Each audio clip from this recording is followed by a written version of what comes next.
好了，那么接下来咱们继续再往下。那么再往下呢是这样的，我们呀在学 Java 编程的时候，我们创建的这个文件啊是一个.java 结尾的文件。那么这个文件呢，我们肯定是需要在这里面写代码，对吧？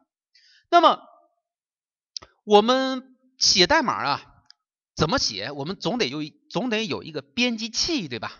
那么编辑器这个东西呢，我们可以采用这个记事本嘛。你比如说这里有一个什么呀，叫用记事本打开该文件，可以用记事本打开吗？可以在这里写代码，写完代码可以运行吗？哎，可以告诉大家，这个是完全没有任何问题的。但是呢，大家呀要注意啊，这个记事本这个东西啊，它呢有个特点，就是编辑能力特别差。你比如它的撤销功能就很差，对吧？所以呢，我决定啊，不使用记事本啊。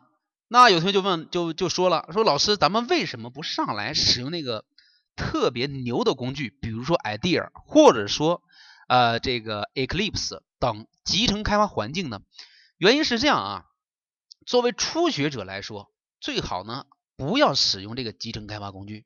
你使用这个集成开发工具啊，有一个缺点，这个缺点就是你会特别依赖这个集成开发工具，因为集成开发工具里边啊有很多地方都是有提示的。当你忘了这个地方怎么写的时候，哎，你点一下，或者说按一些快捷键，那这个时候提示啊就出来了，你感觉很 happy 很爽。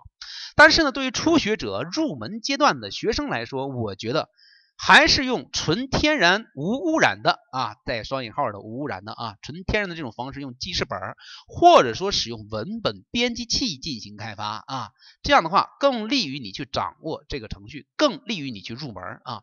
所以呢，不建议大家现在就使用 IDEA 工具啊，不建议大家现在使用 IDEA， 不建议使用 Eclipse 啊。所以在这里给大家提醒一下啊。行吧，这块呢我就说到这儿。那么我的执法速度是怎么练上来的？我离开了 IDEA 工具，离开了 Eclipse， 我照样可以给你很快在短时间之内写一个完整的程序，这是怎么出来的？对吧？这种程度是怎么造就的？哎，就是从这个文本编辑器上一点一点造就出来的。所以我希望呢，在以后的开发过程当中，大家虽然使用这个集成开发环境啊，但是呢，我在这里给大家强调一下，最好入门的时候不要使用集成开发环境，能够就是不在任何提醒的情况下，叭叭叭叭一个代码一行一行写出来，这才叫高手，这才叫牛人啊！更利于你去干什么呢？去记忆吧，去记忆这个Java 程序的一些语法。如果你使用这个辅助工具的话，你可能有些语法叭一个快捷键就生成了，那你就不太适合你去记忆这些东西啊。记忆这个东西，所以在这里呢，我决定呢使用一个文本编辑器，但是我说了使用记事本又有点太 low 了啊，咱们最起码文本编辑器咱们可以稍微让它稍微上档次一些，所以在这里呢，我给大家分享一个工具啊，这个工具呢可能有些同学已经知道了，在这个 B 站上看视频的时候应该看到了。在我的 tools 下边工具啊，这个地盘的 cons， 然后呢这里有一个02 Java SE 有一个 tools 工具，这里有个 ID 的 plus。